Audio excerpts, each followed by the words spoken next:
രാഹുൽ ഗാന്ധി ഇപ്പം വാർത്താ സമ്മേളനമായിട്ട് വന്നത് ഹരിയാനയിലെ വോട്ട് തട്ടിപ്പുമായി ബന്ധപ്പെട്ട 25 ലക്ഷം കള്ള വോട്ടർമാരുണ്ടെന്ന് പറഞ്ഞു. അതുപോലെ തന്നെ SIRമായി ബന്ധപ്പെട്ട് ചില കണക്കുകൾ പറഞ്ഞു. അപ്പോൾ ഒന്നിനു പുറകെ ഒന്നായിട്ട് രാഹുൽ ഗാന്ധി പറയുന്ന കാര്യങ്ങളെല്ലാം തന്നെ പൊളിഞ്ഞു വീഴുക. ഇത്രയും നാൾ എന്തുകൊണ്ടാണ് ഈ കാര്യം രാഹുൽ ഗാന്ധി പുറത്തുവിടാഞ്ഞേ, അല്ലെങ്കിൽ കോൺഗ്രസ് പാർട്ടി പുറത്തുവിടാഞ്ഞേ? അങ്ങനെ ഒരു സംശയം നിലനിൽക്കുന്നില്ലയോ? തീർച്ചയായിട്ടും. അതിനകത്ത് ഈ പോക്കറ്റിക്കാരൻ കള്ളനെ തിരക്കി ഓടുന്നവരുടെ കൂട്ടത്തിൽ ഓടുന്ന അവർ കള്ളം വരുന്നതെന്ന് പറയുന്ന ഒരു ശൈലിയാണ് ഇതിനകത്ത് സാധാരണക്കാരന് അല്ലെങ്കിൽ ഒരു ഇതിനെപ്പറ്റി അല്പമെങ്കിലും ബോധമുള്ളവർക്ക് ഇത് മനസ്സിലാവുന്ന കാര്യമാണ്. 8-1 വോട്ടർമാരെ കണ്ട് വ്യാജമാണെന്ന് ഇപ്പോൾ നമുക്കിത് പരിശോധിക്കുമ്പോൾ തോന്നുന്നു. അതിനകത്ത് 2.5 കോടി അല്ലേ, അല്ലെങ്കിൽ 2 കോടിയിൽ 12% കള്ളവോട്ട്, അങ്ങനെ 2 കോടി പുറത്ത് വോട്ടർമാരാണെന്ന് ഉള്ളത്. അതിനകത്ത് 25 ലക്ഷം വോട്ടർമാർ വ്യാജമാണെന്ന് പറയുന്നു. 25 ലക്ഷം വോട്ടർമാർ വ്യാജമാണെന്ന് ഇദ്ദേഹം കണ്ടെത്തിയത് ബീഹാർ തെരഞ്ഞെടുപ്പിന് തലേന്നല്ലല്ലോ. അല്ല, ഇതിനകത്ത് നമ്മൾ ഈ പറയുമ്പം ഒരു ഭരണഘടനാ സ്ഥാപനമാണല്ലോ ഈ പറയുന്ന ഇലക്ഷൻ കമ്മീഷൻ. ഇതിനകത്ത് ഇലക്ഷൻ കമ്മീഷന് ഡയറക്റ്റ് സ്റ്റാഫ് ഒരു സ്റ്റേറ്റിലും ഇല്ല. സിനുജിക്കും അറിയാം, എനിക്കും അറിയാം, ലോകത്തെല്ലാവർക്കും അറിയാം. അതാത് സംസ്ഥാനത്ത് അധികാരത്തിലിരിക്കുന്ന ആൾക്കാരുടെ നിയന്ത്രണത്തിൽ, ആ സംസ്ഥാനത്തിന്റെ ഗവൺമെന്റ് നിയന്ത്രണത്തിലുള്ള റവന്യൂ ഉദ്യോഗസ്ഥന്മാരും ഏറ്റവും ഇങ്ങേയറ്റം വരുമ്പോൾ നമ്മുടെ ഈ സാധാരണ സ്ത്രീകളുണ്ടല്ലോ, നമ്മുടെ തൊഴിലുറപ്പിന് പോകുന്ന അല്ലെങ്കിൽ ഈ അംഗൻവാടി ടീച്ചർമാർ വരെ ഇതിനകത്ത് വരുന്നുണ്ട്. അവരെ ഉപയോഗിച്ചാണ് ഇത് തിരുത്തലുകൾ വരുത്തുന്നത് അല്ലെങ്കിൽ ഈ പ്രക്രിയ നടപ്പാക്കുന്നത്. മാത്രവുമല്ല, ഈ പ്രക്രിയ നടപ്പാക്കുന്ന സമയത്ത് അല്ലെങ്കിൽ ഇത് പൂർത്തീകരിക്കുന്ന സമയത്ത് ഈ വോട്ടേഴ്സ് ലിസ്റ്റ് വരുന്ന സമയത്ത് കരട് വോട്ടേഴ്സ് ലിസ്റ്റാണ് വരുന്നത്. ഈ കരട് വോട്ടേഴ്സ് ലിസ്റ്റ് വരുന്നത് എന്തിനാ? അതെടുത്ത് ഓരോ പ്രധാനപ്പെട്ട രാഷ്ട്രീയ പാർട്ടികൾക്കും ഇത് കൊടുക്കും ഇലക്ഷൻ കമ്മീഷൻ. അവർക്ക് അതിനുള്ള അധികാരമുണ്ട്.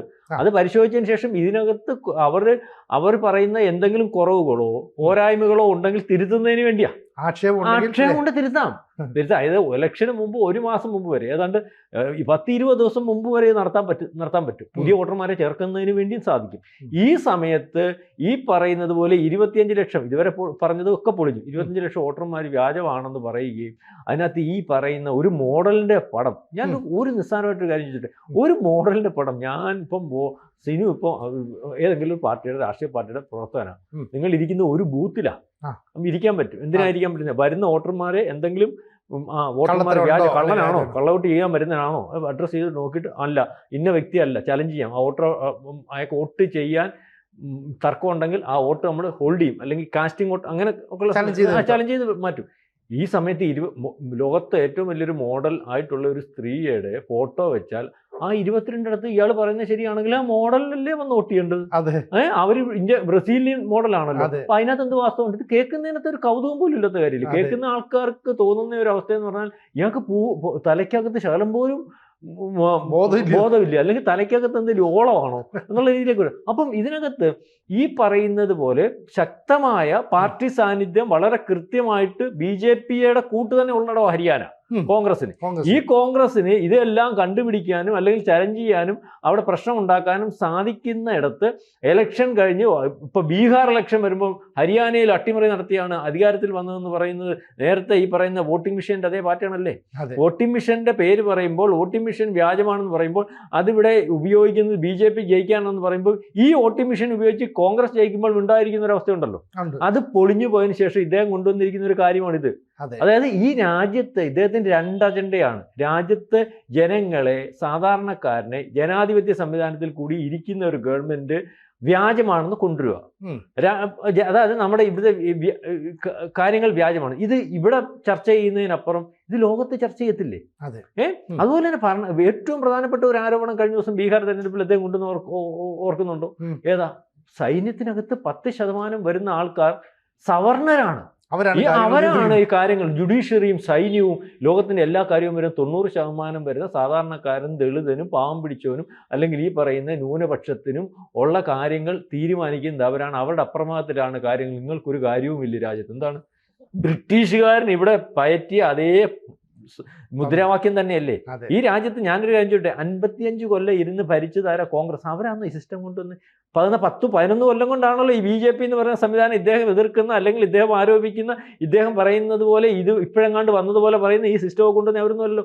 അപ്പൊ ഈ പറയുന്ന 55 കൊല്ലം ഇന്ത്യ മകരം, അതിൻ്റെ ഇടയ്ക്ക് വെച്ച് ഈ പറയുന്ന ചില BJP ഇടയ്ക്കൊന്ന് ഭരിച്ചെന്നോ അല്ലെങ്കിൽ ചില കൂട്ടുകക്ഷി വന്ന് ഇതൊക്കെ ഭരിച്ച നമുക്കറിയാം. 1-1.5 കൊല്ലം, 2 അല്ലെങ്കിൽ VP സിംഗ് ഭരിച്ച എത്രയോ കാലം. അപ്പൊ ഇത്രയും കൊല്ലം കൊണ്ട് കൊണ്ടുവന്നപ്പം ഈ സിസ്റ്റം, ഈ ഇദ്ദേഹം പറയുന്നത് ശരിയാണെങ്കിൽ ഈ ബ്രാഹ്മണ മേധാവിത്വം, ഈ 10% വരുന്ന സിസ്റ്റം, ഇത് ജുഡീഷ്യറിയിലും സൈന്യത്തിലും പ്രധാനപ്പെട്ട ഭരണഘടനാ സ്ഥാപനങ്ങളിലും ഒക്കെ കൊണ്ടുവന്ന് ആഘോഷിച്ചതിന് കാരണക്കാരനായിട്ടുള്ള കോൺഗ്രസ്സുകാരാണോ?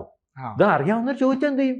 ഞാൻ ചോദിച്ചോട്ടെ, ഇയാൾ ഈ ബ്രാഹ്മണ മേധാവിത്വം എന്ന് പറയുമ്പോൾ അയാൾ ഉറക്കെ പറയുന്നത് ഇവിടെ 27 കുറിയും നെറ്റിക്കിട്ടിട്ട് ഉടുപ്പിന്റെ പുറത്തൂടെ ഈ പറയുന്ന പൂണൂലും എടുത്തിട്ട് ഞാൻ ബ്രാഹ്മണനാ, കാശ്മീരി ബ്രാഹ്മണനാന്ന് വലിയ വലുപ്പത്തിൽ പറയുന്നുണ്ടല്ലോ. വേറെ ആരും മോദി പറയുന്നുണ്ടോ? ഇത് മോദി പറഞ്ഞാൽ ഞാൻ ദളിത് OBC ആണെന്നാ മോദി പറയുന്നത്. അല്ലെങ്കിൽ ഇവിടുത്തെ രാഷ്ട്രപതി പറഞ്ഞാൽ ഞാൻ ആദിവാസിയാ. ഇവിടുത്തെ 20ഓളം ഗവർണർ അവർ പറയുന്നത് ഞങ്ങൾ ആദിവാസികളാ.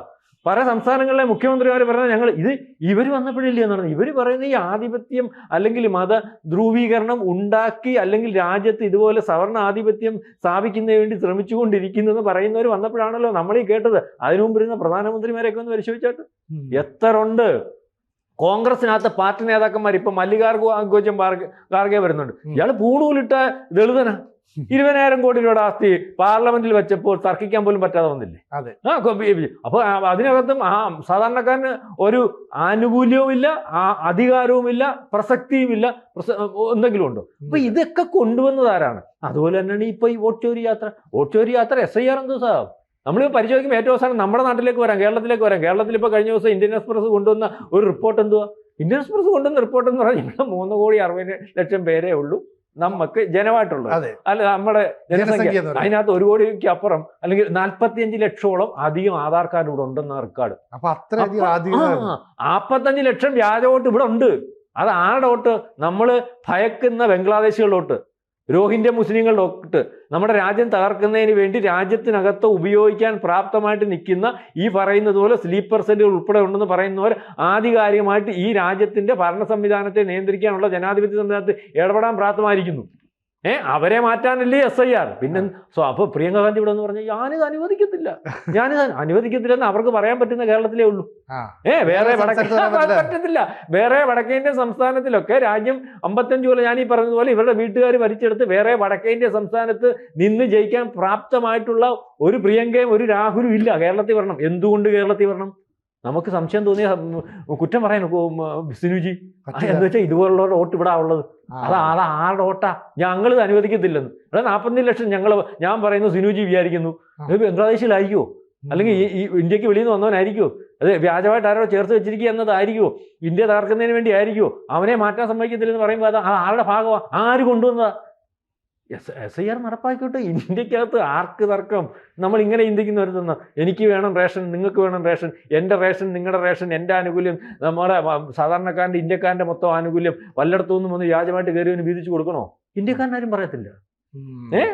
അവനെ കൊണ്ട് എന്തെങ്കിലും താല്പര്യമുള്ളവനെ അത് പറയത്തുള്ളൂ. അപ്പൊ ഇവിടെ വരാൻ പോകുന്നതെന്ന് പറഞ്ഞാൽ ഏറ്റവും വലിയ ഇടപെടം ഇപ്പൊ ബീഹാറിൽ സംഭവിച്ചതെന്ന് പറഞ്ഞാൽ ഏറ്റവും അവസാനം 11-12 ലക്ഷം പേര് ഇതുപോലെ രോഹിംഗ്യയും ബംഗ്ലാദേശികളും വന്നു. ഇവന്മാരെ ചെയ്ത പരിപാടി എന്തോ? SIR ഇവന്മാരെയും പുറത്താക്കി. അപ്പൊ അവരുടെ കൂടെ ആരുമില്ല. വോട്ടുണ്ടെങ്കിലല്ലേ ആള് കൂടൂ. മാത്രമല്ല ഇവന്മാരിനി എന്ത് ചെയ്യും? ഇവനെ പുറത്താക്കാനൊന്നും പോകുന്നില്ല, ഇന്ത്യക്ക് വെളിയിലാക്കാൻ പോകുന്നില്ല. ഇവന്മാർ ഇവിടെ നിന്ന് അടിമേടിച്ച് ആര് ചോദിക്കും? റോഡിൽ കിടക്കുന്ന പട്ടിയെ എറിഞ്ഞാൽ മേനകാന്തി ചോദിക്കാനുണ്ട്, അല്ലെങ്കിൽ പട്ടി സംരക്ഷണം. ഇവന്മാർക്ക് ഇവിടുത്തെ പൗരനില്ലാത്തവനെ ഇവിടെ കേസ് കൊടുക്കാൻ പറ്റുമോ? ഇവിടെ എന്തെങ്കിലും കാര്യങ്ങൾ പറ്റും? അവന്മാർ ഇവിടെ തന്നെത്താനെ എവിടാന്ന് വെച്ചാൽ പൊക്കോളും. മനസ്സിലായില്ലേ? ഇത് പറ്റില്ല. ഏറ്റവും ഇപ്പൊ നേരത്തെ ഇവന്മാർക്ക് വേണ്ടി സമരം ചെയ്തു അല്ലെങ്കിൽ ഈ പറഞ്ഞ ഇവരെ ഹോൾഡ് ചെയ്യാൻ ശ്രമിച്ചവര് ഇനി ഇവർക്ക് വോട്ടില്ലാത്തതുകൊണ്ട്, വോട്ടുണ്ടായിരുന്നെങ്കിൽ ഈ പറഞ്ഞ ഇവരെ കൊണ്ടുവന്നവരും വോട്ട് ചേർത്തവർക്കും അപ്പുറം എല്ലാവരും സ്വാധീനിക്കാൻ ശ്രമിച്ചേനെ. BJP വരെ ശ്രമിച്ചേനെ. കാരണം ഇവന് വോട്ടുള്ളതല്ലേ. വോട്ട് അങ്ങനെ ഇനിയിപ്പോ ആരുമില്ല. ഇവന്മാരെ കൊണ്ടുവന്നവന്മാരല്ല, ഇവന്മാരെ തന്നെ പോകേണ്ട ഒരു. അപ്പൊ ഞാനീ പറഞ്ഞത് ഞാൻ പറഞ്ഞു വന്നത് ഈ മൊത്തം കാര്യങ്ങൾ ഇത്രയും കാര്യങ്ങളിൽ പറഞ്ഞു വന്നത് ഇദ്ദേഹം ഉദ്ദേശിക്കുന്നത് ഈ പറഞ്ഞതുപോലെ എല്ലാം വ്യാജമാണ്, എല്ലാം പ്രശ്നമാണ്. അതായത് ഇവിടെ ഇതുപോലെ ഇത്തരം കാര്യങ്ങൾ എല്ലാം പ്രശ്നമാണ്. ഇന്ത്യയിൽ ഒന്നും ക്ലിയർ അല്ല.